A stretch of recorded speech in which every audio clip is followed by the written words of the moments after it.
Good day guys, so merong nag-walk-in sa atin ngayon, hindi natin expected kasi marami tayong ginagawa as of today. So gulat tayo, merong from Bulacan. Sila ma'am, nag-walk-in lang bigla, tapos nakita nila yung page natin. So yan, sinusipat-sipat, sinusuri-suri, minimekos-mekos, lahat. So, check nila lahat, medyo maselan sila pero alam naman natin itong unit na to goods na goods at walang silang po problemahin dahil lahat dito nakapalit. So wala ka nang gagawin pa. Enjoyin mo na lang, gas and go. So yan, nagtatransaksyonan, under the table. Pero hindi, binayaran na nila yung unit.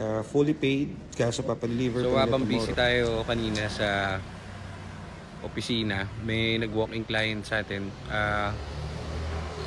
Sa tiga Bulacan pa sila eh. So na-check lang yung page natin. So napakalaking tulong yung page natin kasi dumami yung viewers natin, yung followers natin para sa mga unit. So first of all guys, sabihin ko lang sa inyo, kaya napapansin nyo, hindi ako nagre-flex masyado ng mga unit, more on nabenta na kasi kapag kasi nabibili yung unit dito, syempre obligado kami humanap na naman ng unit, so pagod.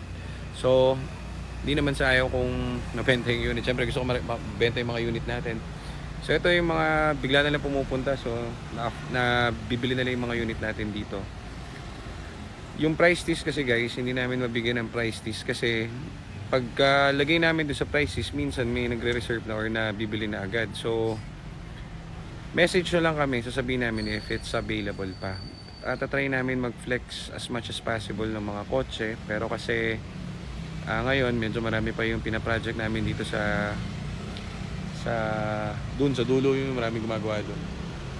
So yon, thank you pala kila ma'am na galing pang Bulacan tapos nag-walk-in dito. Tinest drive nila ng matindi yung yung EcoSport na 2015 trend. So good price nila nakuha.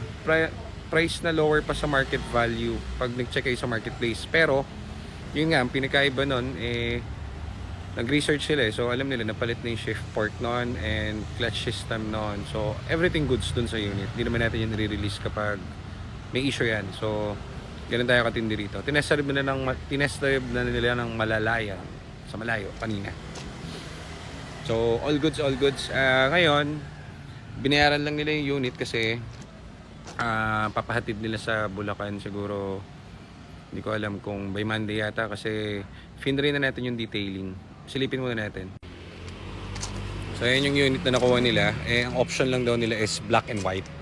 So ito yung nakuha nila. Medyo hindi pa ganun kaganda yung neto kasi medyo marumi. So hiya nga kami kasi hindi pa namin nalinis. Binili agad. So everything goods naman dito pero papadetail pa rin natin para kaya at mas maganda yung experience nila ma'am dun sa unit. So yun lang, and thank you very much dun sa bumili. Buyer natin si ma'am.